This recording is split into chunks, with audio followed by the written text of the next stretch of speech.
Hey students, with this video we'll start a new chapter linear programming, chapter number 28। तो हर video में जैसे कहती हूँ वैसे ही इसमें भी बोल रही हूँ कि जैसे जैसे क्वेश्चंस देखते जाओगे समझ में आते जाएगा कि क्या करना है। ठीक है, तो फर्स्ट एक्सरसाइज के फर्स्ट क्वेश्चन से स्टार्ट करते हैं। A dealer wishes to purchase a number of geysers and fans, he has only इतने रुपीज़ टू इन्वेस्ट। तो सबसे पहले मैं क्या करती हूँ, गीजर्स को हम मान लेते हैं, देखो वर्ड प्रॉब्लम्स जैसा ही है, गीजर्स को मान लेते हैं कि वो एक्स हैं, नंबर ऑफ गीजर्स कितने हो गए एक्स, और फैंस को मान लेते हैं वाई। तो उसको कुछ तो गीजर्स खरीदने हैं, कुछ फैंस। ही हैज़ ओनली इतने रुपीज़ टू इन्वेस्ट, पैसे कितने हैं इतने, तो मैं उसको लिख रही हूँ total money ₹57,600 and space for at most 20 items. और उसके पास जो जगह है उसमें सिर्फ 20 आइटम्स की जगह है। एट मोस्ट मतलब ज़्यादा से ज़्यादा, तो यानी कि पहले एक्स गीजर्स आए और वाई, और ज़्यादा से ज़्यादा 20 आइटम्स रख सकता है। तो यानी कि एक्स प्लस वाई या तो इक्वल टू 20 हो या फिर उससे कम हो, क्योंकि ज़्यादा हो गए तो वो रख ही नहीं पाएगा। तो x plus y should be less than equal to 20। समझ में आया? तो ये जो पूरा लीनियर प्रोग्रामिंग है ना, ये आपकी इन इक्वेशंस पे बेस्ड है। इसमें इन इक्वालिटी वाला कॉन्सेप्ट लगेगा। ठीक है, उसके लिए आपको कोई टेंशन नहीं लेनी है, बस आपको क्वेश्चंस देखते जाना है, बिल्कुल आपको समझ में आते जाएगा। तो जो स्पेस है टोटल 20 आइटम्स का है, उसके लिए उससे हमने ये कंक्लूड किया। गीज़र कॉस्ट हिम, गीज़र की जो कीमत है वो है 3600 और फैन की जो कीमत है वो है 2400। His expectation is that he can sell a geyser at profit इतना and a fan at profit 180। उसके ये एक्सपेक्टेशंस है कि इतने इतने प्रॉफिट पे वो बेचे। तो अब हमें क्या करना है, हमें इस वाली एक्सरसाइज में सिर्फ इन इक्वेशंस और प्रॉफिट मैक्सिमाइज करके दिखाना है। ठीक है, तो देखो इतनी कीमत तो गीज़र की हो गई, टोटल मनी है इतनी, इसको मैं डब्बे में डाल देती हूँ। एक इनइक्वालिटी तो हमने ये बनाई। गीज़र गीज़र की कीमत कितनी होगी 3600, उसकी एक की कीमत है, और अगर एक्स नंबर ऑफ गीजर्स खरीदे तो इंटू एक्स, प्लस 2400 एक फ़ैन की कीमत है, अगर ये वाई खरीदे तो इतने। और ये भी क्या होना चाहिए, जब टोटल मनी इतनी है तो या तो टोटल खर्चा इसके इक्वल आना चाहिए या फिर इससे कम। ये जो वैल्यू जो भी गीज़र और फैन खरीदने जा रहे हैं या तो इसी पैसे में आ जाए, मतलब इक्वल टू ये हो जाए, या फिर इससे कम आए तो लेस देन इक्वल टू। तो ये वाली आपकी क्या हो गई, दूसरी इक्वेशन 1 और 2। इसके अलावा आपको पता है कि जो x होगा वो नेगेटिव में तो नहीं आ सकता, तो x एक इक्वेशन क्या होगा, x greater than equal to 0, 0 भी नहीं क्योंकि कुछ गीज़र और कुछ फैंस तो लेने ही हैं, और y भी ग्रेटर देन इक्वल टू। ये इक्वेशन तो हर में लिखनी ही है। सबसे पहले तो यही लिख देना, x greater than equal to 0, y greater than equal to 0। ठीक है, तो यानी कि मैं इसको साफ करके आपके सामने सीधे सीधे इक्वेशंस लिखती हूँ। ये हमारी इनइक्वालिटीज आ गई, इन इक्वेशंस आ गई। ठीक है, ऐसा कुछ एक इक्वेशन ये और ये, तो ये सारी तो क्या हो गई आपकी इन इक्वेशंस। अब आगे क्या है, मैक्सिमाइज या मिनिमाइज करना हो गया कोई चीज। यहाँ पे क्या लिखा है, assuming that he can sell all the items he can buy, formulate it as LPP. LPP मतलब होता है linear programming problem, to maximise the profit. Maximise किसको करना है, प्रॉफिट को। तो उसको हम यूजुअली डिनोट करते हैं जेड से। आप पी से, कैपिटल पी से, ए से, किसी से भी कर सकते हो, लेकिन यूजुअली जो भी मैक्सिमाइज या मिनिमाइज करना होता है उसको जेड से डिनोट करते हैं। तो प्रॉफिट को मैक्सिमाइज कैसे करना है, उसको कमाना है 220 रुपये, तो उसको गीजर से कमाने हैं, यानी कि 220 इंटू नंबर ऑफ गीजर्स कितने थे एक्स, प्लस फैन से कितना कमाना है 180 इंटू नंबर ऑफ फैन कितने थे वाई। तो ये जो जेड है इसको हम क्या लिखेंगे यहाँ पे, मैक्सिमाइज। ठीक है, तो इस पूरे जो ये है एक्सरसाइज है, इसमें हमें सिर्फ इक्वेशंस बनाना ही सीखना है। नेक्स्ट एक्सरसाइज में हम सीखेंगे कि इसको सॉल्व कैसे करना है। तो ये आपका आ गया मैक्सिमाइज दिस, इसको मैक्सिमाइज करना है प्रॉफिट, और ये सारी, ये माइनस नहीं है, ये सारी इन इक्वेशंस हैं जो क्या हैं, कंडीशंस यानी कि रिस्ट्रिक्शंस। तो रिस्ट्रिक्शंस को एलपीपी में इस चैप्टर में हम क्या बोलेंगे, कॉन्स्ट्रेंट्स, ठीक है। तो आप लिखेंगे maximise this and subject to the constraints this, या फिर यहाँ पे ये लिखेंगे दीज आर, ये क्या हो गई आपकी कॉन्स्ट्रेंट्स। बस इतना सा काम करना है आपको, कोई टेंशन नहीं है। तो अभी जल्दी से और क्वेश्चंस करते हैं जिससे आपको समझ में आने लगे कि क्या क्या करना है। नेक्स्ट क्वेश्चन की इन इक्वेशंस बनाते हैं और ऐसे ही ये पूरी क्या होगा, इस पूरी को क्या बोलेंगे, ये एलपीपी प्रॉब्लम है, लीनियर प्रोग्रामिंग प्रॉब्लम, ठीक है। सेकेंड क्वेश्चन देखो जल्दी से। फर्स्ट क्वेश्चन अगर समझ में आया तो ये भी खुद से कर लोगे जल्दी से, ठीक है। Decorative item dealer deals in 2 items, wall hangings और आर्टिफिशियल प्लांट्स। तो सबसे पहले हम क्या करते हैं, वॉल हैंगिंग्स को नंबर ऑफ वॉल हैंगिंग्स मान लेते हैं x, ठीक है, और नंबर ऑफ आर्टिफिशियल प्लांट्स मान लेते हैं y। He has 15,000 to invest and a space to store at most 80 pieces। ज्यादा से ज्यादा वो 80 पीसेस की जगह है, बिल्कुल फर्स्ट जैसा, ज्यादा से ज्यादा। तो यानी कि x प्लस वाई या तो इक्वल टू हो जाए 80 या फिर लेस देन 80 पीसेस की जगह है, तो या तो वो दोनों को मिला के 80 खरीदेगा या उससे कम। वॉल हैंगिंग की कॉस्ट है 300 और आर्टिफिशियल प्लांट की है 150। तो अगर x खरीदे तो कितनी हो जाएगी, 300 इंटू एक्स, और आर्टिफिशियल प्लांट्स की कितनी हो जाएगी 150 इंटू वाई। पैसे कितने हैं उसके पास, 15,000। तो या तो ये 15,000 में आ जाए सामान या फिर उससे कम लग जाए, कि अगर ज़्यादा लगे तो वो खरीद ही नहीं पाएगा, उसके पास कोई पैसे नहीं है। समझ में आ रहा है। और मैंने क्या बोला था, जैसे ये लिखोगे 2 इक्वेशंस तो इसके नीचे ही लिख देनी है कि x greater than equal to 0 और y भी ग्रेटर देन इक्वल टू 0, ठीक है। तो ये आपके पास 4 इन इक्वेशंस बन गई। अब क्या करना है, उसका profit, he can sell a wall hanging at profit. सबसे पहले पढ़ लेना है कि एलपीपी बनानी है in order to maximise profit. तो प्रॉफिट को मैक्सिमाइज करना है, जिसको मैक्सिमाइज करते हैं उसको हम क्या लिखते हैं, z से डिनोट करते हैं, ठीक है। तो 50 रुपीज़ तो उसको कमाने हैं वॉल हैंगिंग पे, 18 रुपीज़ कमाने हैं आर्टिफिशियल प्लांट्स पे। तो 50 इंटू एक्स अगर वॉल हैंगिंग्स ले लें, प्लस 18 इंटू वाई, क्योंकि वाई आर्टिफिशियल प्लांट्स को माना है, ठीक है। तो इसको लिखेंगे कैसे वो समझ लो, इस तरीके से। अच्छा, एक और चीज़ मैं आपको बताना भूल गई कि आप ये जैसे ना कोई भी सिंप्लीफाई हो सकती है इक्वेशन तो कर देनी है। इससे पहले वाले क्वेश्चन में भी मैंने ऐसे लिख दिया था, जैसे ये सिंप्लीफाई हो सकता है अगर हम इसको सपोज 150 से डिवाइड कर दें तो सिंप्लीफाइड फॉर्म में आ जाएगी। यहाँ पे आ गया 100, ये कट गया, ये हो गया 2, तो ये सिंप्लीफाई होके क्या बन जाएगी, 2x plus y less than equal to 100। तो आपको ये सिंप्लीफाइड वर्जन लिखना है, ठीक है। इससे पहले वाले क्वेश्चन में भी एक इक्वेशन है, उसको सिंप्लीफाई कर लेना, कॉमन वगैरह लेके काट देना। तो नेक्स्ट क्वेश्चन देखते हैं। Sameer wants to invest at most 15,000 in saving certificates and in national saving bonds. According to rules, he has to invest at least 2,000 in saving certificates and 3,000 in national saving bonds. If rate of interest on saving certificate is 8% और 10% है national savings bond में, how should he invest to earn maximum profit? Maximum profit. तो देखो उसके पास ज़्यादा से ज़्यादा कितना पैसा है, 15,000।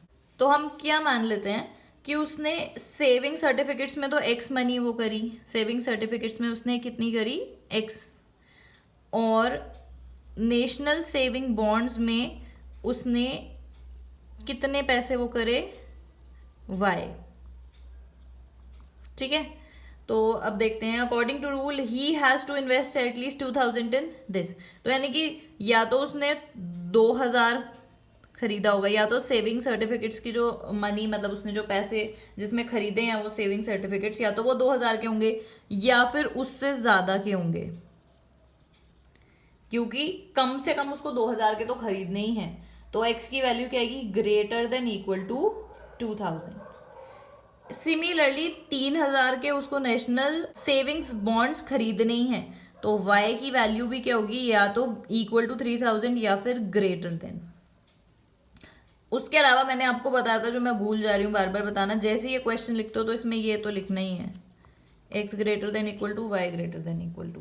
दो कंडीशन ये हो गई, दो और पढ़ते हैं। अच्छा, उसके पास टोटल रुपए भी तो 15,000 हैं, तो यानी कि सेविंग सर्टिफिकेट्स और नेशनल सेविंग बॉन्ड्स टोटल या तो वो 15,000 के खरीदे या फिर उससे कम के, क्योंकि ज्यादा तो है नहीं, ज्यादा से ज्यादा उसके पास 15,000 है, तो क्या आ जाएगा, लेस देन इक्वल टू 15,000। देखो मैं अच्छे से समझा रही हूँ, पता लगना चाहिए आपको कहाँ ग्रेटर देन का साइन लगाना है, कहाँ पे लेस देन का। तो उसके पास 15,000 ही है, या तो इक्वल टू या फिर लेस वैल्यू। ठीक है, तो ये सारी की सारी क्या आ गई आपकी, इन इक्वेशंस। अब बात आती है कि मैक्सिमाइज प्रॉफिट। तो प्रॉफिट को जो मैक्सिमाइज कर रहे हैं उसको मैं जेड से डिनोट कर रही हूँ, प्रॉफिट, मैक्सिमम प्रॉफिट, वो कितना होगा, मैक्सिमम प्रॉफिट उसको कितना चाहिए, सेविंग सर्टिफिकेट्स पे तो 8%, यानी कि 8% ऑफ सेविंग सर्टिफिकेट्स हैं क्या, एक्स, प्लस उस पर कितना चाहिए 10%, तो 10% ऑफ वाई। तो आपको पता है परसेंट में अपॉन 100 कर देते हैं, इसमें अपॉन 100 करेंगे तो क्या लिख सकते हैं उसको, 0.08 एक्स प्लस यहाँ पे क्या आ जाएगा 0.1 वाई। ये क्या आ गया आपका मैक्सिमम प्रॉफिट। ठीक है, तो ये सारी इन इक्वेशंस बनेंगी। ये क्या हो गए, ये सारे कॉन्स्टेंट्स हो गए, कॉन्स्टेंट्स मतलब रेस्ट्रिक्शंस। इसको तो प्रॉफिट को तो मैक्सिमाइज करना है, ये सारी रिस्ट्रिक्शंस हैं कि यार ये कमी होना चाहिए, मतलब ये एक्स की वैल्यू ज़्यादा या इक्वल टू होनी चाहिए 2000 से, ये सारी क्या हैं, रिस्ट्रिक्शंस। ठीक है, फोर्थ क्वेश्चन देखो। A retired person wants to invest an amount up to 20,000, मतलब ज़्यादा से ज़्यादा वो 20,000 तक इन्वेस्ट करना चाहता है। ठीक है, अप टू लिखा है ना। His broker recommends investing in 2 type of bonds, bond A yielding 10% return on amount invested, और बॉन्ड बी कितना दे रहा है 15%। After some consideration he decided to invest at least 5,000 in bond A. तो मैं मान लेती हूँ कि money invested in bond A X मान लेते हैं, is equal to rupees X, और money invested in bond B is equal to Y. तो उसको किसी ने सलाह वगैरह दी, तो उसने क्या सोचा कि यार एटलीस्ट मैं 5,000 तो बॉन्ड ए में इन्वेस्ट करता ही हूँ, तो यानी कि एक्स कम से कम 5,000 तो करता ही हूँ, और ज़्यादा भी कर सकता हूँ, एटलीस्ट 5,000 है ना, तो x greater than equal to 5,000, 5,000 तो करता ही हूँ, उससे ज़्यादा भी कर सकता हूँ। एटलीस्ट 8,000 इन बॉन्ड बी, तो एटलीस्ट 8,000 यानी कि x greater than y greater than equal to कितना है 8,000। ठीक है, अच्छा ये x greater than equal to 5,000 है, तो इसका ऑटोमेटिकली मतलब है ग्रेटर देन इक्वल टू 0 तो होगा ही, तो लिखना चाहते हो तो यहाँ पे लिख सकते हो, अदरवाइज नहीं भी। ठीक है, जैसे लास्ट क्वेश्चन में था ग्रेटर देन 5,000 है, तो अंडरस्टूड है ना, ग्रेटर देन 0 तो होगा ही। तो चलो खैर इसको छोड़ते हैं, इसको ध्यान से पढ़ना है। He also wants to invest at least as much in bond A as in B, A और बी, यानी कि ए बॉन्ड में एक्स है और उसमें वाई है, तो वो एक्स में मतलब ए में उतना इन्वेस्ट तो करना चाहता ही था जितना बी में, उससे ज्यादा भी, एटलीस्ट मतलब बी के लिए लिखा है एटलीस्ट, तो x greater than equal to y, यानी कि अगर एक्स में उसको मान लो कितना है 5,000 से ज्यादा करना है ना, 6,000, तो एक्स में 6,000 तो करने थे, मतलब 6,000 से ज्यादा भी, 7, 8, 9 जो भी है। ठीक है, तो ये हो गया आपका इस लाइन का मतलब, ये बहुत इंपॉर्टेंट है। फिर उसके अलावा क्या है, ये आपकी इन इक्वेशंस हो गई सारी। y greater than equal to 8,000, x था ग्रेटर देन इक्वल टू 5,000, और एक और चीज़ क्या है कि उसके पास 20,000 रुपये ही हैं, तो यानी कि x प्लस वाई या तो इक्वल टू हो 20,000 के, या फिर ज़्यादा तो नहीं हो सकता ना, 20,000 तो रुपये ही इन्वेस्ट करने हैं, तो क्या होगा लेस देन इक्वल टू 20,000। ये सारी क्या हो गई आपकी इन इक्वेशंस 1, 2, 3, 4। अब करते हैं z लिखते हैं, यानी कि मैक्सिमम प्रॉफिट। तो प्रॉफिट मैक्सिमम करना है, लिखा हुआ है ना कि मैक्सिमाइज हिज रिटर्न्स, तो मैक्सिमाइज हिज रिटर्न्स को हम डिनोट करेंगे z से। वो किसके इक्वल होगा, 10% तो चाहिए उसको बॉन्ड ए पे, तो यानी कि 10% ऑफ x प्लस 15% चाहिए उसको बी पे, 15% ऑफ y। इसको क्या लिख सकते हो आप, अपॉन परसेंट है तो अपॉन 100 करना पड़ेगा, तो अपॉन 100 करके क्या आ जाएगा ये इसमें क्या आ जाएगा 0.15 वाई। तो ये हो गई आपकी मैक्सिमाइज हिज रिटर्न्स, मतलब मैक्सिमाइज रिटर्न्स, ठीक है। और वो क्या हो गए, वो सारी इक्वेशंस हो गई रिस्ट्रिक्शंस। अब हम करते हैं fifth question. Question number 5, manufacturer produces TVs and VCRs in his factory. तो हम क्या करते हैं, टीवी को मान लेते हैं, वो ये करने वाले हैं, नंबर ऑफ टीवी को मान लेते हैं x और नंबर ऑफ वीसीआर को मान लेते हैं y। Production of each TV require 4 hours of assembly in workshop 1। अच्छा, इसको हम ना एक उसमें जैसे 1 2 ये सब है ना, तो हम इसको ऐसे भी कर सकते हैं, एक उसमें भी बना सकते हैं कि यहाँ पे तो मैंने क्या लिख दिया, आइटम्स है मतलब टीवी है और यहाँ क्या है वीसीआर।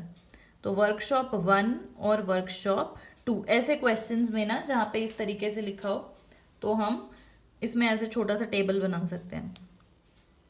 तो देखो 4 hours of assembly in workshop 1, TV में 4 आवर्स ऑफ असेंबली तो वर्कशॉप 1 में चाहिए, और 2 hours of assembly in workshop 2।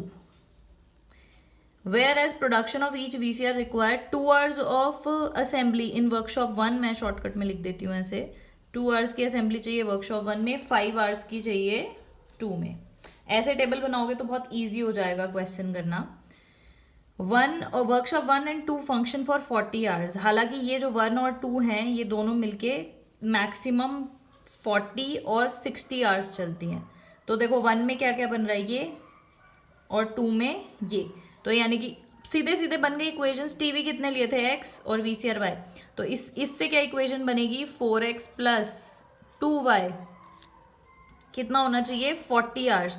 तो या तो इज इक्वल टू 40 या फिर लेस देन 40, क्योंकि 40 आवर्स से ज़्यादा तो काम ही नहीं होगा। यही लिखा हुआ है ना, W1 मतलब वर्कशॉप 1 और workshop 2 functions for 40 hours and 60 hours in a week. तो इसके लिए क्या बन गई 2x plus 5y less than equal to 60 hours, या तो 60 आवर्स या उससे कम चलेगा, ठीक है। ये ऐसे टेबल बना के ऐसे फ़ायदा हो जाता है आपका। इस पूरे एक्सरसाइज को स्किप मत करना, क्योंकि इसी में मैं आपको सिखा रही हूँ कि ये कैसे बनानी है, इसको फॉर्मुलेट कैसे करना है। नेक्स्ट एक्सरसाइज में हम सीखेंगे कि इसको सॉल्व कैसे करना है, ठीक है। तो ये दो अच्छा, इससे पहले भी मैंने आपको बताया जैसे ये लिखते हो तो 2 इन इक्वेशंस तो यही लिख दिया करो, ठीक है। मैं बताना बार बार भूल जा रही हूँ, लेकिन ये तो लिखनी ही है। चलो खैर, profit on each TV is 3000 और वीसीआर पे है 4000। तो ये पूरा सेंटेंस मैंने लिखा नहीं, लेकिन इसका मतलब यही था कि स्ट्रेटेजी बताओ मैन्युफैक्चरर की क्या रहेगी प्रॉफिट मैक्सिमाइज करने के लिए। फॉर्मुलेट एलपीपी यानी कि लीनियर प्रोग्रामिंग प्रॉब्लम। फॉर्मुलेट मतलब सिर्फ फॉर्मूले वो करने हैं। तो क्या स्ट्रैटेजी होगी मैक्सिमम प्रॉफिट की, maximum profit is given by the letter Z which is equal to 3000 तो टीवी पे है, यानी कि और टीवी है कितने x, तो 3000x प्लस 4000 वीसीआर पे 4000y। तो ये क्या हो गया आपका मैक्सिमाइज फंक्शन। और ये 1 2 3 और 4 ये आपकी क्या हो गई इन इक्वेशंस, ठीक है। और लिखना उसी तरीके से जो मैंने आपको फर्स्ट सेकंड क्वेश्चंस में बताया था कि पहले ये लिखेंगे मैक्सिमाइज और ये सारी इन इक्वेशंस क्या हो गई कॉन्स्ट्रेंट्स, ठीक है, या फिर रिस्ट्रिक्शंस। तो इस वीडियो में हम लोग इतना ही करते हैं, बाकी क्वेश्चंस हम आगे की वीडियोस में करेंगे, लेकिन उनको स्किप मत करना, क्योंकि उसी में हम अच्छे से सीखेंगे कि इन इक्वेशंस और ये प्रॉफिट वगैरह ये सब कैसे लिखते हैं, कैसे बनाते हैं। अगर ये सही से लिखोगे तभी सॉल्व अच्छे से कर पाओगे लीनियर प्रोग्रामिंग के क्वेश्चंस, ठीक है। तो that is it for this video. Thank you so much for watching.